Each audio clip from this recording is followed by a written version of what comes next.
हे कृष्ण, मेरे रथ को दोनों सेनाओं के मध्य ले चलो ताकि मैं युद्ध क्षेत्र में युद्ध के अभिलाषी इन विपक्षी योद्धाओं को भली प्रकार से देख सकूं। हे अर्जुन, लीजिए, मैं आपके रथ को दोनों सेनाओं के मध्य हाँक लाया हूँ। ये देखिए, आपके सामने आपके गुरु द्रोणाचार्य, भीष्म पितामह और आपके शत्रु खड़े हैं। गुरु द्रोणाचार्य, भीष्म पितामह, मैं इनसे युद्ध लड़ूं? हे केशव, मैं ऐसा कदापि नहीं कर सकता।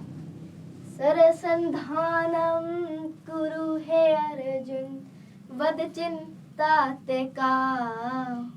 युद्धं नाहं इच्छामि माधव, समक्षं परिजनाः। किमुक्तम् अर्जुन, युद्धं न इच्छसि, कथं न इच्छसि युद्धम्?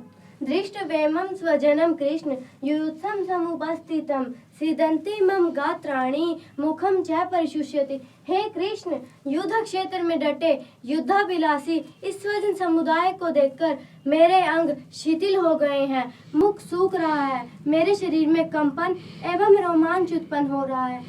क्या कहूँ माधव, अब तो मेरा मन भ्रमित हो गया है, त्वचा जल रही है, गांडीव धनुष हाथ से गिरा जा रहा है। हे माधव, अब तो मैं खड़ा होने में भी असमर्थ हूँ माधव, असमर्थ हूँ। हत्वा प्राप्स्यसि स्वर्गं, जित्वा वा भोक्ष्यसे महीम्, तस्मादुत्तिष्ठ कौन्तेय, युद्धाय कृत निश्चय।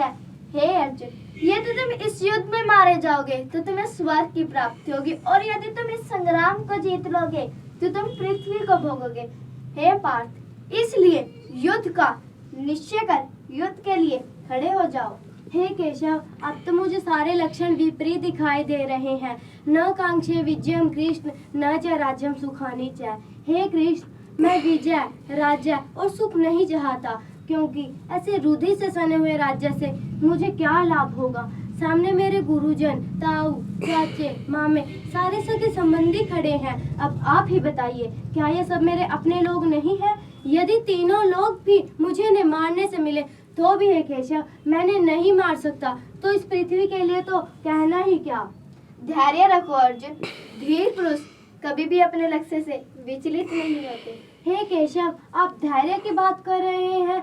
कुल के नाश से कुल धर्म नष्ट हो जाएगा, और धर्म के नष्ट होने से कुल में पाप फैल जाएगा, और कुल स्त्रियां दूषित हो जाएंगी, जिससे वर्ण संकर उत्पन्न होगा, और वर्ण संकर मेरे जैसे कुलघातियों और कुल को नरक में ले जाने वाला होता है। हे केशव, श्राद्ध और तर्पण से वंचित इनके पितर लोग भी अधोगति को प्राप्त होते हैं। प्रभु, अधोगति को प्राप्त होते हे हैं। अर्जुन, तुझे कैसा स्मृति उत्पन्न हो गया जो न ही स्वर्ग देने वाला है और न ही कीर्ति?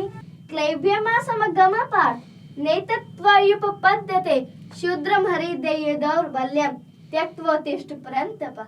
हे परंतप, हृदय की तुच्छ दुर्बलता को त्याग, युद्ध के लिए खड़े हो जाओ। कथं भीष्मम् अहं संख्ये, द्रोणं च मधुसूदन, ईशुभिः प्रतियोत्स्यामि, पूजारः वरिसूदन। हे मधुसूदन, ये जो मेरे पूजनीय हैं, जिनसे मैंने विद्या पाई, ऐसे गुरु द्रोणाचार्य और जिनकी भीष्म प्रतिज्ञा पूरे विश्व में एक अनुपम उदाहरण है, ऐसे भीष्म पितामह से मैं युद्ध लड़ूं? हे केशव, गुरुजनों को न मारकर भिक्षाटन ही मेरे लिए कल्याणकारक होगा, परंतु रुधि से सने हुए अर्थ, काम और काम रूप भोग नहीं, कायता रूप दोष से उपहत इस मोहिचित वाले अर्जुन का मार्गदर्शन करे। प्रभु, मार्गदर्शन करे। शिष्यस्ते अहम साधिमाम केशव साधिमाम। सुख दुखे समय कृत्वा लाभा लाभौ जय जयो, ततो युद्धाय युजस्व, नैवं पापं वाप्स्यसि।